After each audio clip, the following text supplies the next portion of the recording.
Esta noche.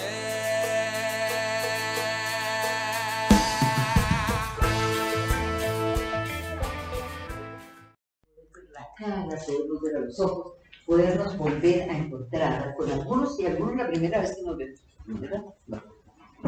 Entonces, obviamente que es un encuentro entre la juventud y la vejez. Entonces vamos a ver desde la vejez qué podemos decir.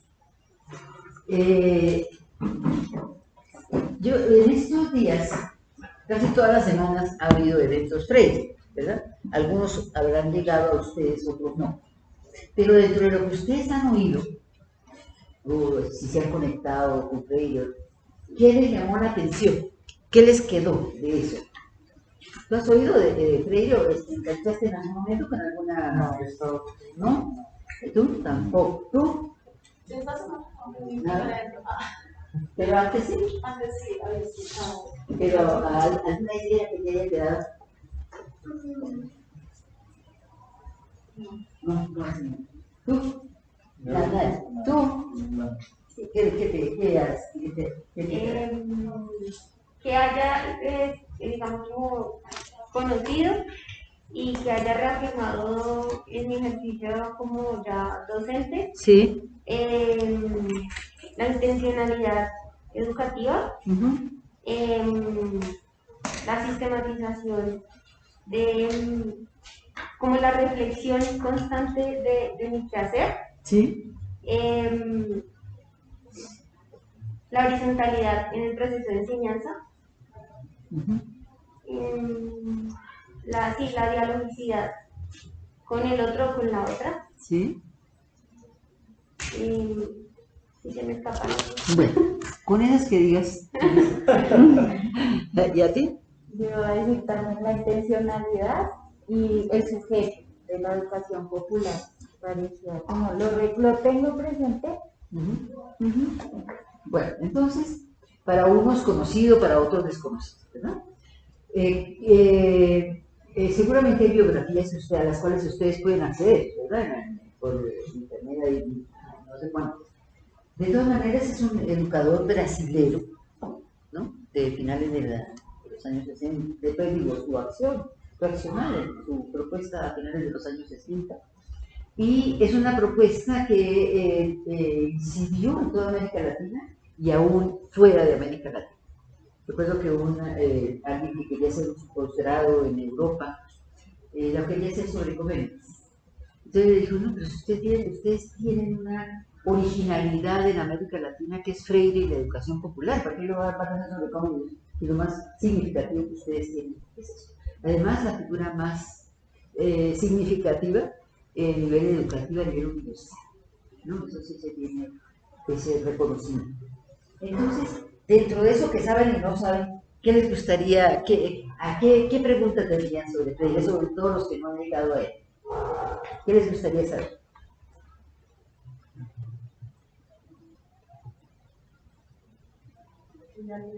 Una pregunta, Yo. A mí me gustaría ampliar muchísimo más el conocimiento respecto a concretar que mi interlocutor o interlocutora, o bueno, no sé si también así, digamos, con los espacios en los que he estado, donde los chicos y las chicas son muy, como han estado en espacios bastante violentos en términos de que no se les deja hablar, no se les permite, que siempre es como muy desde la verticalidad. Entonces, como que los chicos y las chicas no les cuesta, sino se les dificulta un montón entender el objetivo que tiene una al no ser como los demás profes. No sé si me hago entender, pero claro, para ellos es súper chocante que una profesora, por ejemplo, en mi caso de física, llegue al aula y les diga, uy, ¿usted qué piensa? ¿Usted qué opina? Comprobémoslo a través de... Porque son modelos consumistas. Exacto, entonces a mí sí me gustaría como ampliar mucho más, como también, no quiero decir la palabra liberadora, pero sí como ayudarle a mis estudiantes. ¿Qué consiste eso de lo ¿Qué es eso de...? Exacto. Bueno, habíamos ya conversado con Juanjo que dijéramos un poco obviamente el pensamiento de Freire, pero sobre todo la vigencia, es decir, ¿por qué estamos en estas durante un año, verdad? Funcionando con Freire toda la semana, y desde todos los ángulos, desde todos los países, conferencias, en la red y todo lo que ustedes quieran de lo que se ha hecho sobre Freire.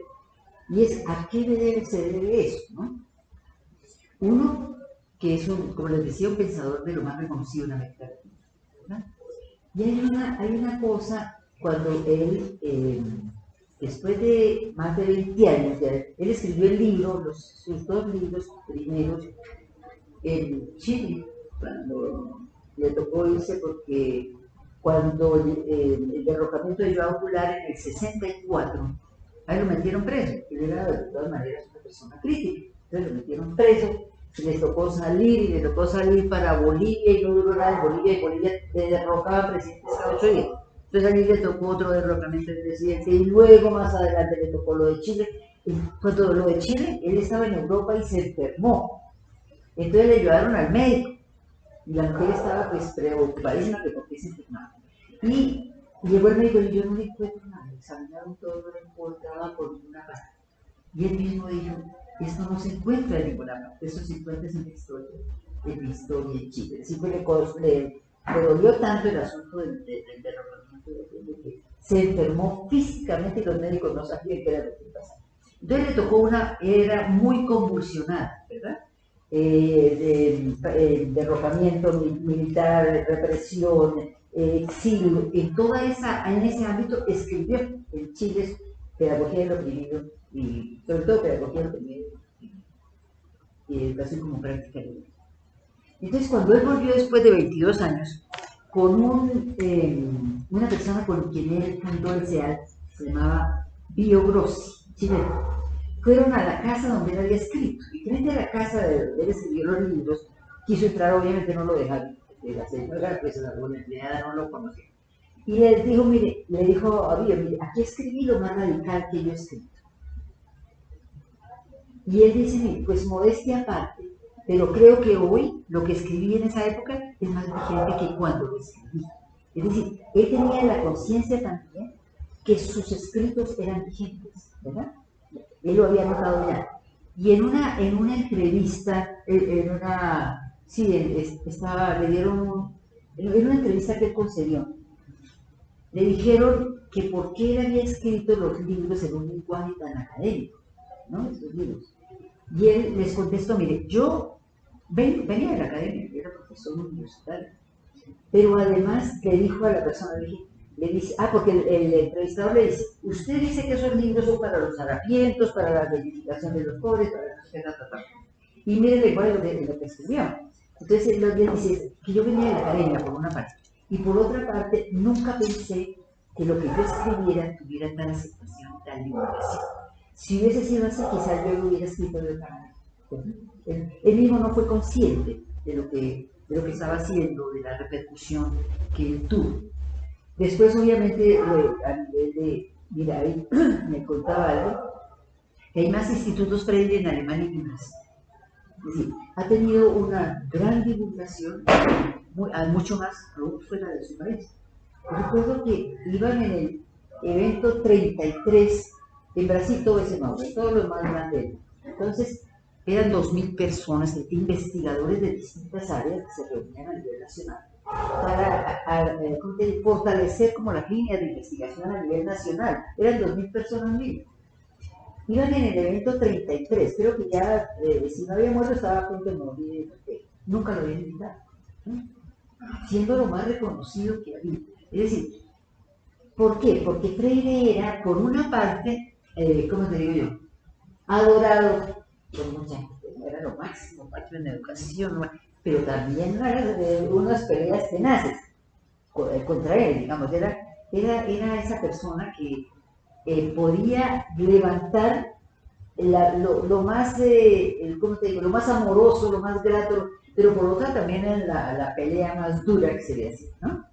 Por una parte, algunos decían que era izquierdoso, que era un comunista, pues Bolsonaro no lo va a ver, Los otros decían, no, es que es un tibio que no se compromete políticamente, su planteamiento no alcanza para transformación. Y los otros decían que es que le falta rigor científico, no tiene un respaldo teórico suficiente, se repite mucho y ha perdido. Freire sí perdió un poquito de vigencia cuando la educación popular entró en crisis después de la caída del socialismo, que vino un replanteamiento que se llamó la refundamentación. Como Freire está en el origen mismo de la educación popular, de la educación liberadora, pues obviamente la figura de él también vino en declive, pero después volvió. ¿Por qué esta avalancha de este año? Porque, y sobre todo viene de Brasil, porque en las manifestaciones de Bolsonaro, muchas de las consignas eran no más Freire, no más educación popular. No más Freire, no más educación. De Bolsonaro, pues, obviamente es explicable, ¿no? O sea que sí entendía de qué se trataba. Pero entonces todo eso, como esa avalancha, digamos, se vino con lo de Bolsonaro, entonces también en Brasil quisieron reposicionar los planteamientos de Freire, tanto y cuanto siguen siendo vigentes. Por eso también este año, y muy impulsado, y obviamente reconocido por América Latina, por otras partes también, vino la como afluencia del pensamiento de reevaluar, reconocer, reconsiderar el planteamiento de Freire. Entonces, el asunto de la vigencia, ¿en qué está? ¿Por qué sigue siendo vigente? Luego vamos a algunas cosas. Freire logró tocar fibras muy sensibles de los educadores, de los profesionales y no profesionales, de fibras muy sensibles frente a la indignación por la pobreza, frente a la morosidad de que él habla en una de las cualidades del diálogo. Además que él como persona, las personas que escriben que lo conocieron, fue una persona muy acogedora, muy, digamos, de un temperamento muy, como te digo, tranquilo, ¿no? Él no estaba de pelea, sino que estaba más, digamos, cercano a la conciliación, al diálogo, pues su propuesta del diálogo era eso, ¿no? Para poder entrar a conversar con el otro sin enfrentamiento. Entonces, esa parte de tocar y de fibras muy sensibles del ser humano, de la solidaridad, de la empatía, de todo ese tipo de cosas. Pero por otra parte también, digamos, lo que lo hace ejemplo, es que él, porque decían que era muy reiterativo, y realmente si uno lee Pedagogía y la Esperanza, él estuvo siempre atento a lo que pasaba en el contexto. Y él, aunque volviera sobre el mismo tema, volvía pero con una nueva visión a partir del contexto y la problemática que había. Entonces él vuelve sobre el tema de esperanza, o vuelve sobre el tema de la ética, o vuelve sobre el tema del aprendizaje, ¿verdad? Pero enganchándose con lo anterior. Él engancha lo nuevo, lo que tiene que decir en relación con el contexto, con lo que venía a desarrollar. Entonces por eso a veces uno lo siente como repetitivo, ¿no?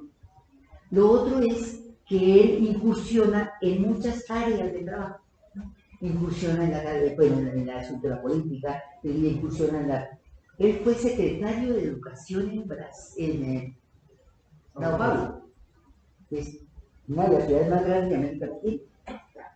Entonces él tuvo que entenderse con los maestros, con la formación de los maestros, con el currículo, con la administración, ¿verdad? Entonces, y sobre todo con la formación de educadores, él incursionó mucho. Yo recuerdo que una vez pasó aquí por Bogotá, él no podía entrar por la turba, pero iba de paso a Medellín.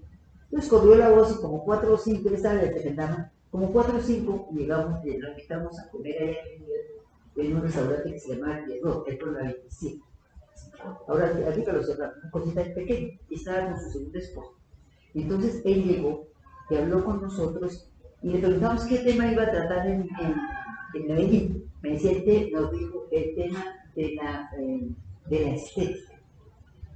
Es decir, la belleza, es decir, como casi utopía en la vida, es decir, buscamos la belleza siempre, porque la belleza tiene que ver con coherencia, ¿no? Con las cosas que tienen armonía. Y él decía pues, que el trabajo era con trabajadores sociales y demás tenía que tener no solo esa base ética, sino esa base estética y otra cosa. Por lo demás, con una muy sencilla la conversación con una comida, ¿no? Lo único que recuerdo también es que pidió más lechuga, es que le encantaba. Bueno, entonces, él los temas que trató, incursionó en muchos temas. Siempre que volvía sobre los temas lo hacía enganchándose con el proceso que traía y tocó fibras muy especiales. Ahora uno diría, bueno, y la vigencia también por dónde está, porque Freire escribió para su tiempo esa tragedia de dictaduras, gobiernos militares, represión en altísimo grado, no crean que era cualquier cosa. Ustedes han visto Brasil, la película, que es de los militares, ¿no? Bueno, fatal. Entonces, él escribió para ese contexto, y la pregunta es si ese contexto ha cambiado. La pobreza, hemos salido de la pobreza, hemos salido de la represión, hemos salido de la opresión, ¿no? Hemos salido de una educación bancaria, alguien decía que es llenar cabezas y no formar cabezas para que piensen, ¿verdad? Es totalmente casi que colonial, en el sentido que es de meter conocimientos de fuera, ¿verdad? Lo propio no vale. Entonces es lo que digan los pensadores o lo que digan por ejemplo, en la educación, se habla más de los pedagogos críticos de no es sino que no, McLaren, los ingleses o los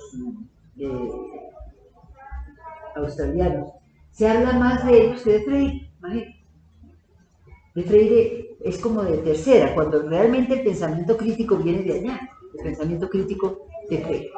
Entonces, hay razones por las cuales consideramos que Freire sigue siendo vigente en la situación de la misma. Además, la contrapropuesta que él hace sigue siendo vigente. Él hace una denuncia cuando habla de la educación bancaria, denuncia el tipo de educación que tenemos.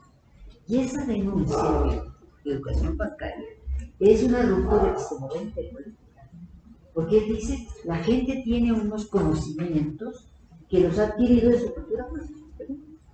Por ejemplo, vamos a ver, digamos, en la cultura propia, a ver, algo que sea muy cercano acá. Por ejemplo, conocimientos que se adquieren, por ejemplo, en los sectores populares. ¿Qué conocimientos se adquieren en los sectores populares? Hay aspectos del lenguaje, economía solidaria o economía alternativa. ¿Qué otra cosa va? Medicina ancestral. Exacto, de medicina ancestral. ¿Qué otras cosas? Que dijéramos más. La comunicación. ¿La qué? La comunicación. Las formas de comunicación, ¿verdad? Ciertas formas. No ligadas tampoco a la ancestralidad totalmente, sino también a la nueva cultura que se da en estos lados. No nos quedamos anclados en el pasado. Entonces, hay cosas, hay conocimientos que se dan en la propia cultura de la gente. Y él dice, ese es el punto de partida, lo que sabe, porque lo demás es depositar, ¿verdad? El punto de partida es qué sabe la gente por el respeto que tenemos que tener a las personas. Entonces, en eso, en la parte epistemológica, política, ético-política, sí, bueno, ¿cómo está?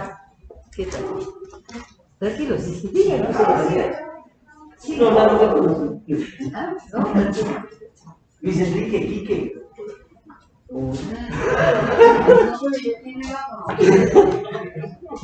Qué pena interrumpir. Es que yo vivo aquí. Ahí Belén. Son de las cuadritas. ¿Verdad? Sí. Ah, mira. Bueno, ¿sabes qué pena la interrupción? No, aquí el vecino, ¿cómo no va a interrumpir? Tiene todo el derecho. Muchísimas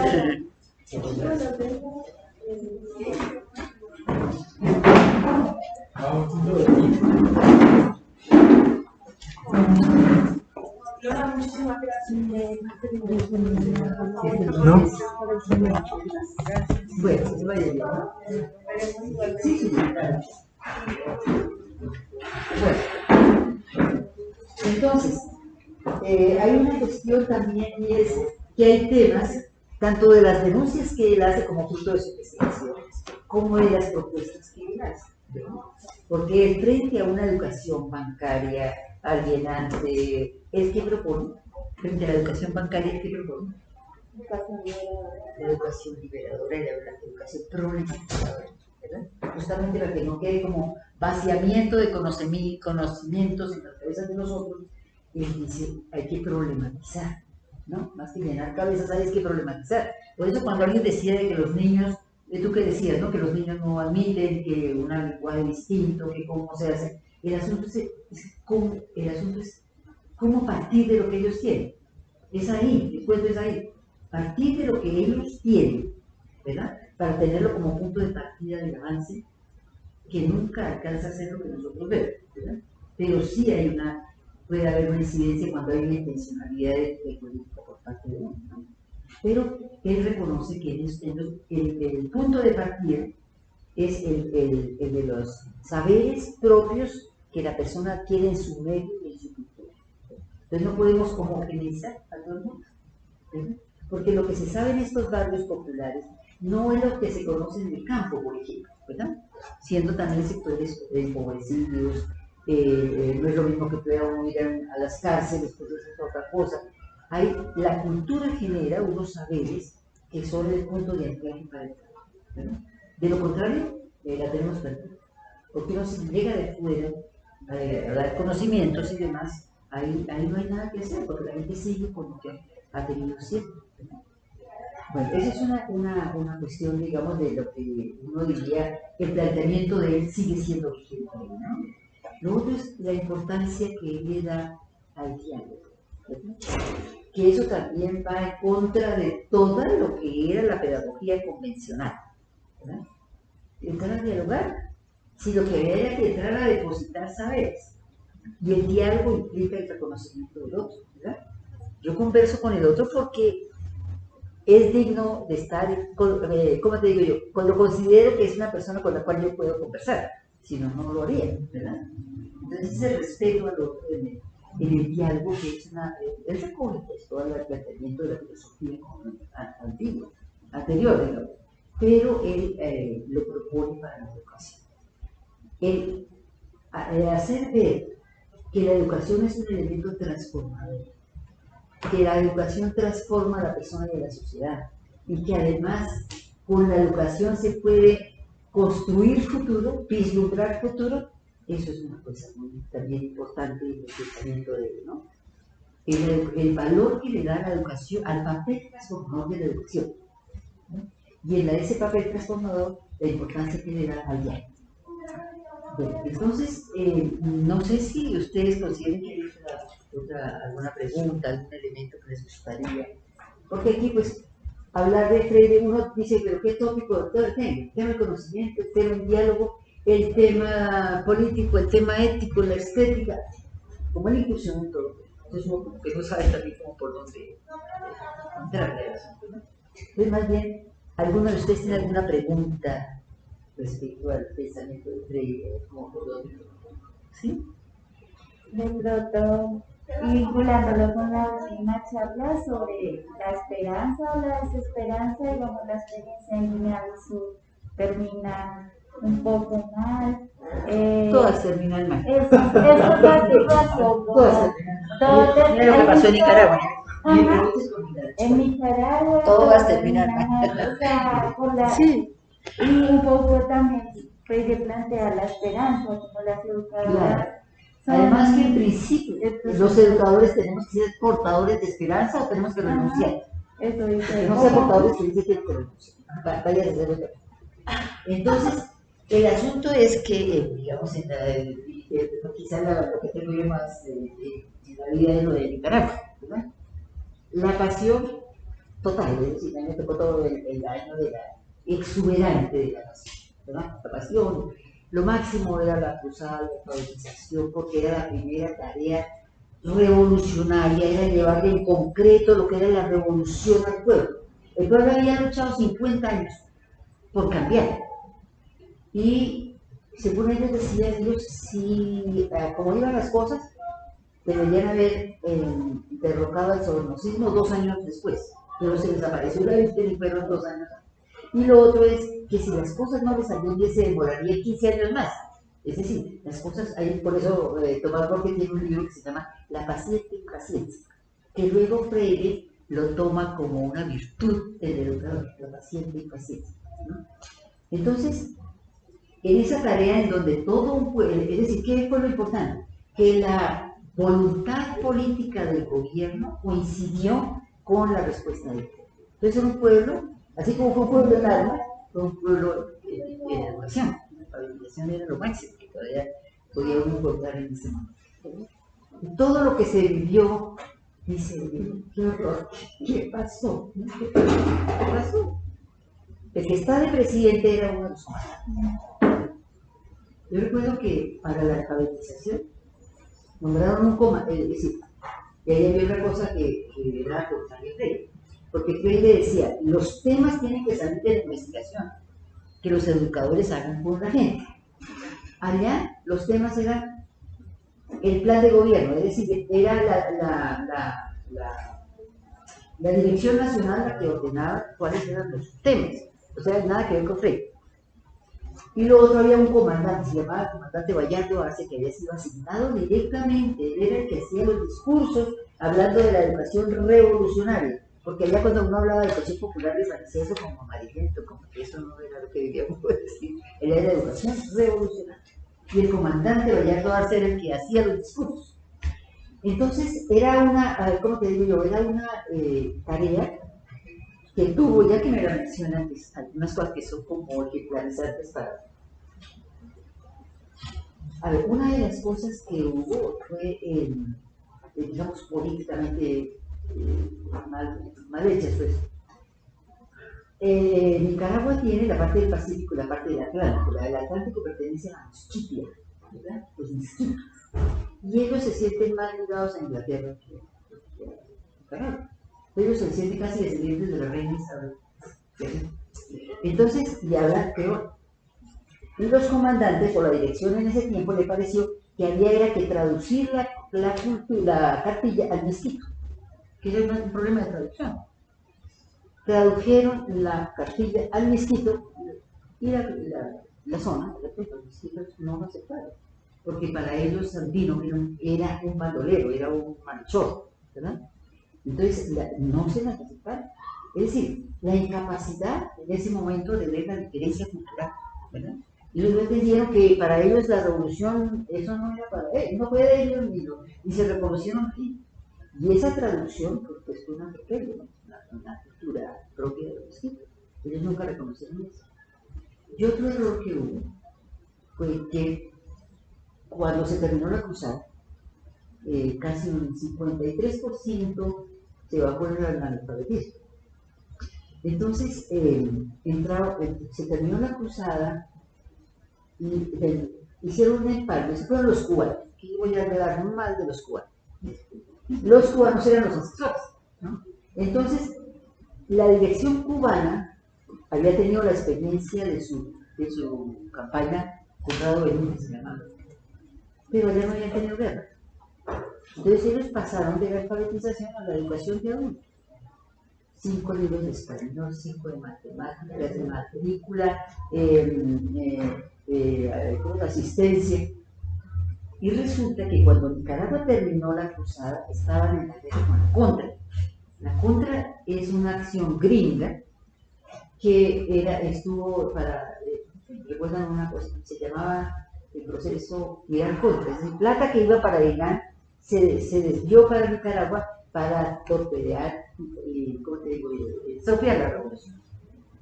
Entonces, en esa llegada que trajo resulta que los campesinos pues, no se podían ni reunir.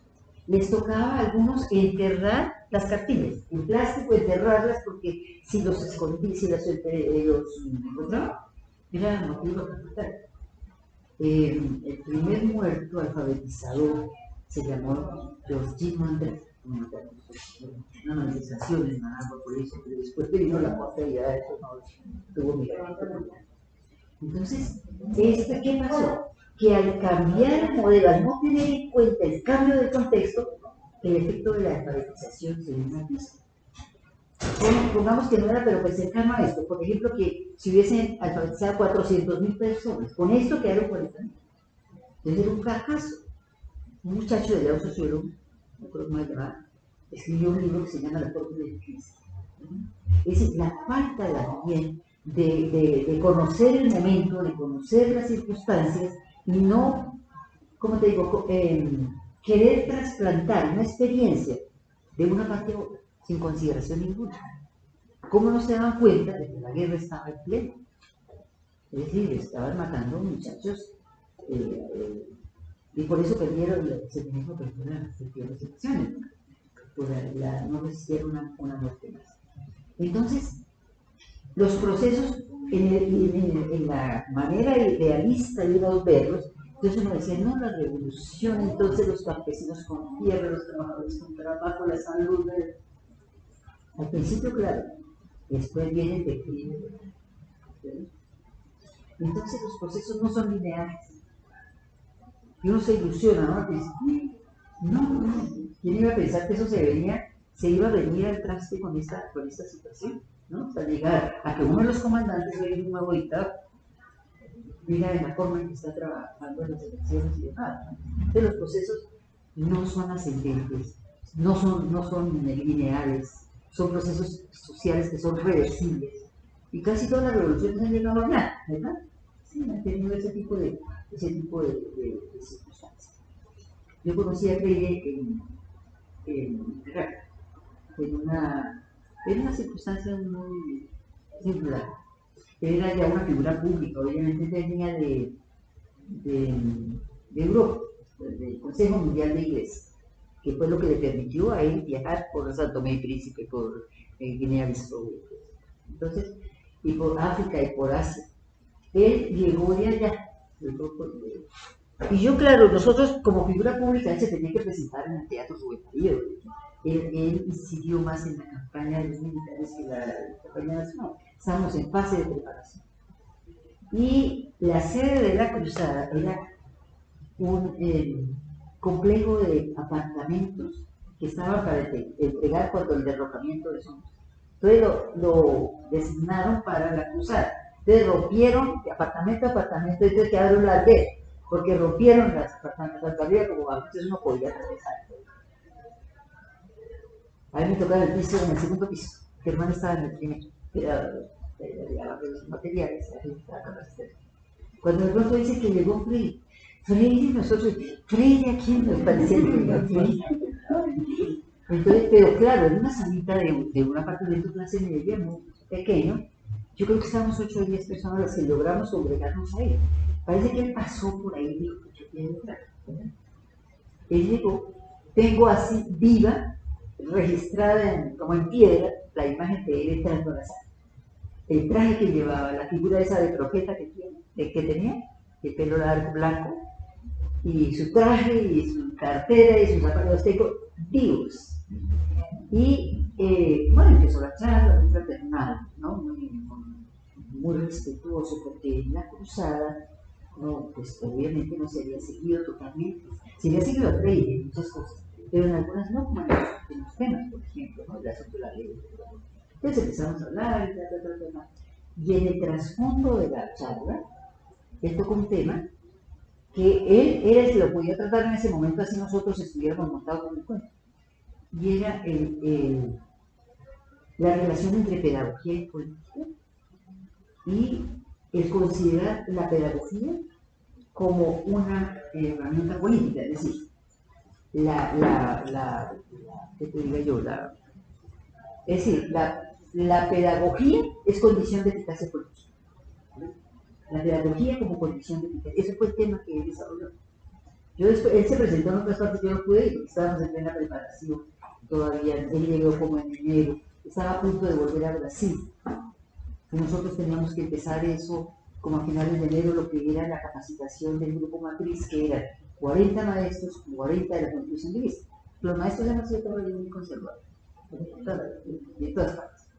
Entonces, a ver, tocaba poner maestro con uno de la juventud, que eso sí la tenía, la política la tenía que decir. Entonces, maestro, de eso no se imagina lo que es.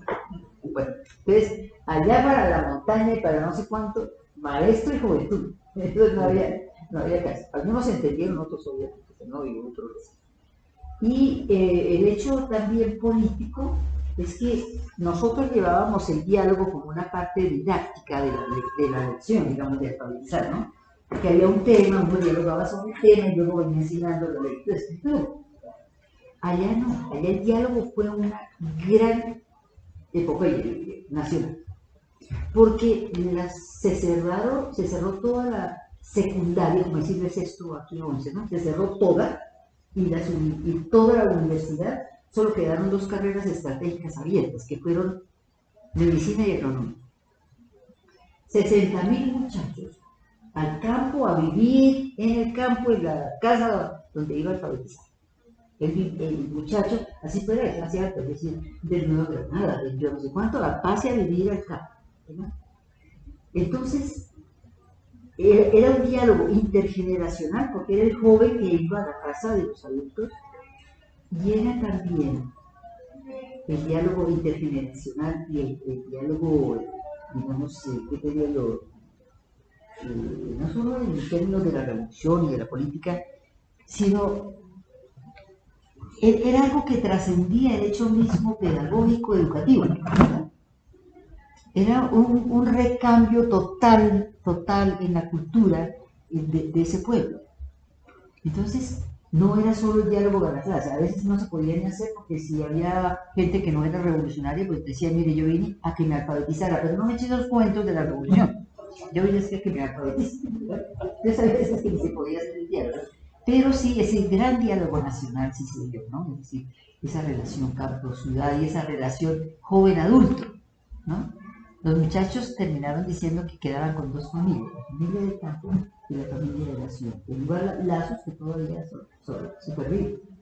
Entonces, los procesos, digamos, la enseñanza es que los procesos no son irreversibles. Habiendo tenido lo máximo, porque era lo máximo que uno podía encontrar en ese momento, mira dónde vinieron las cosas, con los años, 40 años, y mira cómo estamos. Con un comandante de la revolución, es que no es cualquiera. Él era el comandante, uno de los comandantes, uno de los que luchó. No era el más significativo de los comandantes árabes, no era el más representativo, no. Yo recuerdo que cuando la primera gran manifestación en la Plaza de la Revolución, que era cuando llegaban los restos de Carlos Fonseca Amador, era como uno de los fundadores, no como uno de los fundadores del Partido Socialista, toda la plaza cantaba La tumba del guerrillero, una canción muy linda, la tumba del guerrillero, ¿dónde está? Su madre está preguntando, no sé. Toda una plaza cantando eso, y sale, está ahorita, dice algo, y la plaza entera pide a Tomás. Tomás era el otro fundador del Frente Sandinista, porque este no sabía hablar. Él no era de los más formados, ¿no? Ni era una persona, digamos, de la mayor capacidad, o digamos, porque hay personas que no sepan mucho, pero son muy carismáticas. No era de los carismáticos. Y mira dónde está. Entonces yo creo que en estos procesos en los que estamos, porque pues de alguna manera estamos ligados a los procesos de transformación social, si no nos estaríamos aquí, ¿verdad? De alguna manera nos interesa la transformación social desde el campo en el cual estamos. Serán granitos de arena, sí, pero es que esos sumados son los que van dando procesos más amplios. Entonces yo creo que ahí sí la paciente impaciencia de Tomás Gordon, como con paciente impaciencia, ¿no? Sabiendo que no dependerá totalmente de nosotros, pero que nosotros sí tenemos que hacer lo máximo que podemos hacer, ¿verdad? Lo máximo, como si dependiera de nosotros, sabiendo en el fondo que no va a depender totalmente de nosotros. Entonces, yo creo que una, digamos, de estos procesos revolucionarios, de transformación social, pues hay que tener la persistencia, ¿no? La persistencia. Y caminar, pues siempre con la posibilidad de que la utopía, de que el futuro, el ineditorial, sea el futuro posible, siempre caminamos hacia allá. Es decir, si no hay utopía tampoco hay posibilidad, ¿no?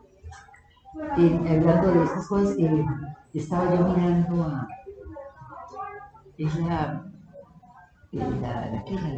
la subversión ética de Orlando Foucault.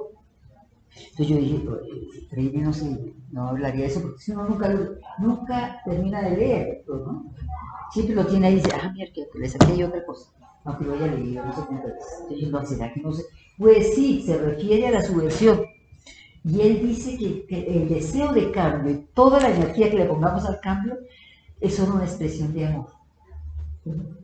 Orlando Paz Gorda dice, es casi un imperativo ético, moral, si queramos cambiar, porque no podemos soportar la injusticia y la deshumanización. Y el otro dice, el hecho, el deseo de cambiar y el hacerlo es una poder también muy expresión muy de, ¿no? Siempre la amorosidad en el diálogo, la amorosidad en la relación, fue una de digamos, de sus inquietudes. Ahora, ¿yo qué diría? ¿Cuál es nuestra responsabilidad también frente a Freire? El hacer correr sus límites.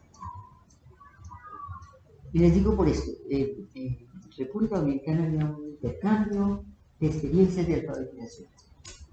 Y llegó alguien a decir que, como gran cosa, que ellos seguían al pie de la letra las orientaciones de Pablo Freire. Yo creo que respiré profundo.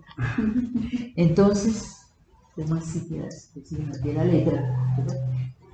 La intencionalidad ético-política que plantea Freire para la alfabetización sigue siendo intacta, es decir, igualmente de valiosa y potente. Pero el asunto de la enseñanza tiene que buscar nutrirse desde la lingüística, de lo que dice la lingüística, o lo que dice la metodología de la enseñanza de la lectura y la escritura. Freire no nos podía decir eso en ese tiempo, pero las áreas específicas han tenido avances. El diálogo va hasta cierto punto, pero si nosotros no nos metemos a lo que se está diciendo del diálogo, desde la psicología, desde la antropología, desde otros sitios, no podemos enriquecer a Freire. Y él mismo dice que el problema no es copiarlo, el problema es enriquecerlo y avanzar. Entonces nosotros tenemos la responsabilidad de correr los límites, sabiendo que su intencionalidad ético-política sigue siendo válida y muchos de sus planteamientos siguen siendo válidos. Pero no podemos quedarnos allí. Y uno puede, digamos, incidir en la medida en que salga de lo que él dice, para ver otras cosas. Esa es la manera de hacer que el pensamiento también de él avance. Y volver sobre él, porque a mí me preocupa en este momento que hemos estado escuchando y escuchando y escuchando cosas de Freire, ¿verdad? Y a uno le parece que ustedes saben mucho porque escuchó mucho. Y no, resulta que consume cosas, pero que no tiene realmente un asidero firme en el pensamiento de Freire. Es decir, para conocer a Freire hay que leer, ¿verdad? Y hay que releerlo, porque la relectura es relectura de uno mismo. Entonces, cuando uno lo relee y dice, miércoles, yo no había visto esta cosa, es porque uno también avanzó un poco. O avanzó en la lectura o avanzó en la práctica. Porque si no, no podría encontrar nada de esto. Como si uno leyó un autor o hizo un trabajo y le quedaron y vuelve y lee, entonces uno encuentra cosas que antes no había comprendido, ¿verdad? Entonces, Freire podrá seguir siendo compañero de camino en la medida en que nosotros podamos avanzar con él y a partir de él. ¿Ve? Bueno, no sé si alguien quiere comentar algo.